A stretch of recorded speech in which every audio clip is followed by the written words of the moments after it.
So first and foremost, health is most important.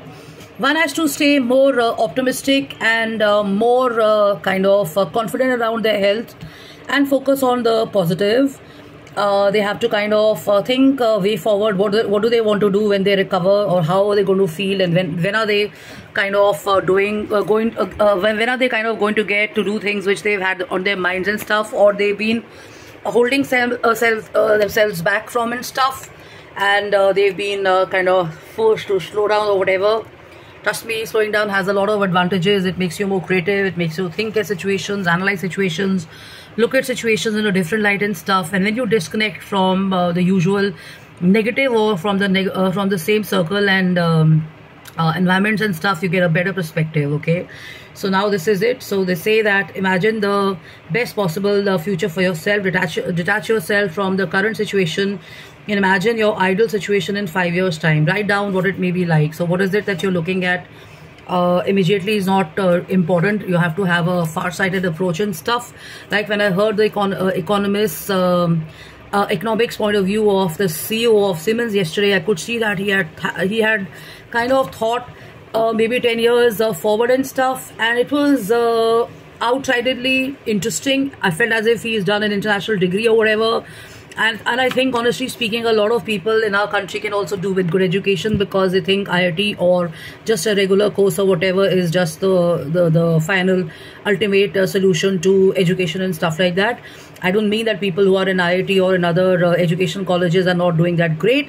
What I'm trying to say in a positive manner is that maybe people can also think about education and elevating it and kind of, getting on better forums and of learning and implementing and stuff like that. Because I've shared this before, when you're kind of interacting and talking and listening to people who are maybe experienced and highly kind of influential in their own works and stuff beyond the known, it is going to open up another window to thinking and stuff. Okay, we think we've arrived. A lot of people feel at 35 or 40 we've been there, we've done that. Now it's time to kind of start getting into in India, they say no offense meant, Gyan Batna mode, but then that's what education and that's what intellect does to you. You're in a position to kind of share your thoughts and what is the world all about. All the solutions are found only when you do thought sharing and when you're kind of exchanging ideas and perspectives and stuff, so it kind of helps to kind of be more aware and have more knowledge and stuff. And education can only help you and benefit it. Okay, or following leaders beyond the ones that are known to you. You don't have to necessarily follow the same people every day. Okay, so this is what the author says. Plan the next 5 years of your life, and they teach you in international and MBA as well that kind of write down your goals and look at them daily and kind of figure them out that they are happening and stuff. And remember that news sometimes tends to be negative. I think I've been sharing that a lot. Limit the amount of access you give yourself to news. Check out the amount of time on your phone that you spend on social media or news apps and try to reduce it. Remember that your attention is automatically drawn to negative. So it happens so many times you think, I don't want to think about this particular person or this particular incident or whatever, but you end up invariably thinking about them. So this is what happens, the more you try and avoid. Let's say if I were to ask you, don't think about a chocolate, you'll be thinking about a chocolate. Okay, avoid thinking about a cake, avoid doing this, avoid doing that. You're going to be like, why the hell should I not do that? And you're going to do more of that. Okay, so what makes sense is to be more watchful and mindful about how you're feeling and stuff. You allow those feelings to flow. You're human beings and stuff, and kind of look at what every content on news makes you think about or feel about. If it gives you a positive feeling, it kind of makes you look forward, it makes you feel good. If you feel it's making you empowered, it's adding to your value of knowledge and information and stuff, go ahead with that. But the moment you start feeling angry, the moment you start feeling, let's use the negative emotions, frustrated, the moment you start thinking, oh my god, what shit is wrong with these people, or what a lousy news peg or whatever information they're sharing is so degrading and distasteful and stuff, you kind of started thinking about the negative stuff. So block it off and do away with it. Okay, practice learned optimism. If you experience a setback that leaves you upset, try and think about detaching from the situation and try and thinking positive about it. So people get obsessed after a certain age, people are not able to think, or maybe even youngsters are not able to think. So and so person said this, so and so person said that, so and so person made a comment, so and so person left this message on my wall, my boss said this to me, my boss said that to me. The point is, if you keep kind of thinking only about them, then you're stuck. So it's time to kind of disconnect from that and kind of move on and start thinking on better stuff. You kind of propel yourself into more creative pursuits or healthier pursuits, and you find better company, or maybe spend time with yourself, or read a book, or listen to music to kind of allow that emotion to kind of go away and stuff. So there are a lot of tips over here, because the week is going to be about a lot of interesting stuff. It's also a week where people want to meet up more and stuff, because the weather's opening up and stuff. So I see a lot of people actively being in the malls and in the movie theaters and stuff. So life is kind of back on track. And there is one tip which I'd like to kind of share here and leave you on, is that use the Whoop technique. So what is a Whoop technique? Okay, so the Whoop technique is basically to make more positive plans for the future and balance those with sensible steps to ensure that the change happens. So we keep saying, I made a plan and then it didn't work out, and I planned to go here, it didn't work out and stuff. So probably the plan was not that strong, probably the will or the determination was not that strong, because you must have heard this, where there's a will, there's a way. So if you plan something and if you already thought about it, you will find a way, and you'll find kind of a willingness to kind of be a part of that. So let's say if you plan to watch a movie and you're not sure you're going to make it, but the point is it's been playing on you and you want to do it. So ideally you would say, okay, maybe I can do that later, but maybe you can just call up a friend, or you can have a chat with someone who's a movie partner, or maybe you can just look at some videos, or maybe you can just talk to some people, and you can get some little kick or inspiration and stuff, and you just end up invariably doing that. Okay, so we are responsible for the choices we make. We are responsible for whatever happens to us. Sometimes things are not planned, and sometimes things don't happen the way we think them to be, but then they may be a blessing in disguise and stuff. But the point is, if in Japanese they say, if your Ishanin is strong, if your gut is strong, if your willpower is strong, if your determination is strong, then things start happening to you.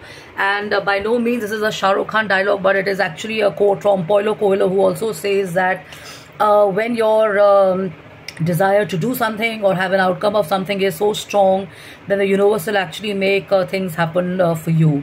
So the point is this, that you have to really kind of have a strong intent and a strong a willingness to do something. That's when the opportunities and doors open up. And when you're also kind of engaged in mindful activities like praying, chanting, and sending out positive energy to the universe, then positive doors and associations also open up for you. And I think my life is a big example of that. I do have challenges with negative people and obsessive people, or some shit personalities that I've met in the past or whatever, like everybody else, and I've got stalked by them. They still follow me around. They think it's a big joke or whatever, but then I choose kind of not to even want to be around them or even meet them or whatever. And yesterday we were having a chat in the movie hall that is becoming a problem also for the children and for the world. Children are kind of also not wanting to be on social media many a times, because they find so much of filth there. Like, in a golf club I met a family, and they switched on the Instagram, and suddenly there was a nudity program coming up and stuff. So precautions have to be taken care of. Expecting social media giants and companies to do that is not the only viable solution or whatever. Probably the controls on your phone, phones have to be stronger, and at the end of the day, it's also the company the children keep, the parents kind of the kind of values parents are given. But then I also know that there are good children who get spoiled because of the cheap Charlie companies they have and stuff. So there are lots of examples around that. But anyways, the post is about how to kind of kickstart and have a good week and a good day. So that's the way it is. Try and do away with the negative and associate more with positive. Make calls to your family, make calls to your friends. You may feel like, oh shit, I have to make a call again to this and that. But believe me, the moment you connect and everything, there's always a good energy or a vibe that happens when your relationships are positive. And the moment you think about, oh shit, I have to make a call to this person and talk to this person, please know that that's not the right person. Oh shit, I have to meet this person again. Oh shit, now, this person is going to do this on social media. Oh shit, I'm going to get, hounded or stalked by this person. Oh shit, this person is going to stream or whatever. Rather than being scared and stuff, just disconnect and walk away, and know that these are not the right people to be around and stuff. Okay, so love and luck, and take care. Take a look at the beautiful world around. Switch off TV, and there's so much of peace there. And if you are kind of choosing to have joy and happiness and positive emotions, and to keep your creativity, and to keep yourself in a discovery mode of all the good things in life and stuff, you have to do away with the negative. So love and luck, and take care. And this is a book called The Science of Happiness. Happiness is kind of understated. Awareness is good why something is happening to us, but the point is awareness doesn't help us alone. What are we going to do with that emotion? How are we going to kind of take care of that? What is the root cause? Why is it happening? And how is it kind of going to help us analyze the situation and kind of get better without being in it again, is always a highly recommended idea and stuff. Many people cope with this at workspaces and stuff like that, but the choice is to kind of connect with only people who are kind of lifting you up and empowering you and making you feel better. And trust me, the strength lies within you and stuff. The point is you have to just be strong enough to recognize it and not look at other people kind of giving you that sense of feeling good and great, because if you're feeling low or whatever, then you're telling yourself that you're dependent on the other person to give you that strength and stuff. So be strong yourself. Okay, so take care, and love and luck, and have a blast. Enjoy yourself. Cheers to you on a lovely chai. Enjoy yourself. Actually, this is coffee. Enjoy yourself, and take good care, and best wishes, and thank you for your messages and emails and stuff, and thanks for your patience. I do not spend too much of my time on social media, so thanks for holding on to your horses and not getting irritated about it and stuff, and allowing me to come back when I'm in my own zone and stuff. Take care. Bye bye. Yeah.